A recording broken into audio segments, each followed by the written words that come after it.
আসসালামু আলাইকুম রহমতুল্লাহি ওয়া বারাকাতুহু। মক্কা মদিনায় যারা হজ করতে যান, হাজিরা মক্কা মদিনায় গিয়ে কিছু ভুল কাজ করেন। আমরা চেষ্টা করব এই ধরনের ভুল কাজগুলো থেকে বিরত থাকার জন্য।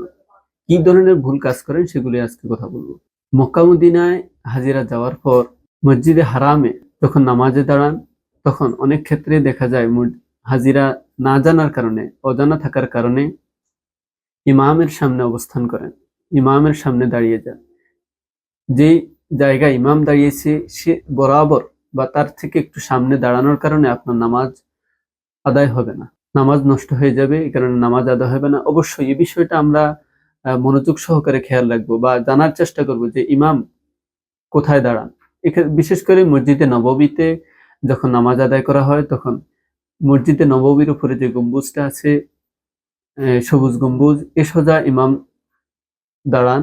আমরা চেষ্টা করব এর পিছনে দাঁড়ানোর জন্য, এ সোজা একটু পিছনে দাঁড়ানোর জন্য বা কাতার সোজা দাঁড়ানোর জন্য, যেন ইমামের সামনে দাঁড়ানোর কারণে আমাদের নামাজটা নষ্ট না হয়। এই বিষয়টা আমরা যারা হজে গিয়েছেন তারা এই বিষয়টা খুব ভালোভাবে খেয়াল রাখবে। আরেকটি যে ভুল, সেটা হলো কাতার থেকে বিচ্ছিন্ন হয়ে দাঁড়ানো। অনেকে যখন জামাতের সময় নামাজ আদায় করা হয়, তখন কাতার থেকে বিচ্ছিন্ন হয়ে আলাদা হয়ে দাঁড়ান। এক্ষেত্রে কাতার থেকে বিচ্ছিন্ন হওয়ার কারণে আপনার নামাজ আদায় হবে না, কেননা আপনি তো নিয়ত করেছেন যে ইমামের ইক্তেদা করবেন। তাহলে এক্ষেত্রে আপনার নামাজটা ইমামের পিছনে হওয়াটাই আবশ্যক এবং বাঞ্ছনীয়। এক্ষেত্রে যদি আপনার ইমামের পিছনেই নামাজ আদায় করতে হয়, তাহলে অবশ্যই কাতারের সঙ্গে দাঁড়াতে হবে, কাতারের সাথে লেগে দাঁড়াতে হবে। কাতার থেকে বিচ্ছিন্ন হয়ে দাঁড়ালে নামাজ নষ্ট হতে পারে বা নামাজ হবে না। এক্ষেত্রে আমরা খেয়াল রাখবো যেন যথাসম্ভব চেষ্টা করব নামাজে কাতারের সাথে দাঁড়ানো, কাতারবদ্ধ হয়ে দাঁড়ানো। আরেকটা যেটা ভুল করা হয় সেটা হলো হাজিরা আল্লাহ রাব্বুল আলামিনের নৈকট্য হাসিলে, আল্লাহ রাব্বুল আলামিনের দরবারে হাজির হয় মক্কা মুকাররমায়। লাব্বাইক আল্লাহুম্মা লাব্বাইক লা শারীকা লাকা লাব্বাইক ইন্নাল হামদা ওয়ান নি'মাতা লাকা ওয়াল মুলক লা শারীকা লাক। এই ক্ষেত্রে আল্লাহর দরবারে হাজির হয়ে হাজিরা দিতে থাকেন।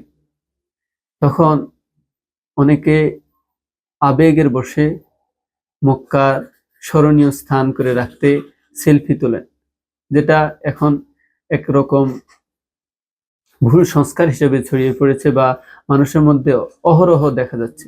যে মানুষের যে উদ্দেশ্য, ইবাদতের যে মূল উদ্দেশ্য, সেই ইবাদতের মূল উদ্দেশ্য এই ক্ষেত্রে রহিত হয়ে যায়, হাসিল হয় না। কেননা মানুষের মনোযোগ নষ্ট হয়ে যায়। যখন সেলফি তোলেন তখন সঠিকভাবে মনোযোগ থাকে না ইবাদতের দিকে। হজে যাওয়ার যে উদ্দেশ্য সেটা হলো একমাত্র আল্লাহ রাব্বুল আলামিনের দরবারে হাজিরা দেওয়া, এটাই হলো মূল উদ্দেশ্য। আর এই কারণে সেলফি তোলার কারণে ইবাদতের যে রুহানিয়াত, ইবাদতের যে মূল উদ্দেশ্য, সেটাই নষ্ট হয়ে যায়। চেষ্টা করব চেষ্টা করব না, আমরা বিরত থাকবো সেলফি তোলা থেকে বা ছবি তোলা থেকে। আমরা অনেকেই দেখা যাচ্ছে এখন হজে গিয়ে মক্কার সাথে বা মক্কার বিভিন্ন স্মরণীয় স্থান বা বিভিন্ন স্থানের সাথে সঙ্গে নিয়ে সেলফি তোলেন বা বিভিন্ন কাজ করেন, এগুলো ছবি তুলে রাখেন বা ভিডিও করে রাখেন। এই সময়টা ইবাদতে মনোযোগী হওয়ার চেষ্টা করব। আমরা ইবাদতকেই মূল উদ্দেশ্য করব এবং অন্য কোনো উদ্দেশ্যে, অন্য কোনো কারণে আমরা অন্য কোনো দিকে মনোযোগী হব না। যেহেতু আমরা হজে গিয়েছি একমাত্র আল্লাহ রাব্বুল আলামিনের ইবাদতের জন্য, আর এটা হাসিল করাই আমাদের মূল উদ্দেশ্য থাকবে। অনেকে আবার এই আরেকটা ভুল করেন যে রিয়াজুল জান্নাহর মধ্যে পিলার গুলো ধরে চুম্বন করতে থাকেন। এটা আরেকটি বড় ভুল।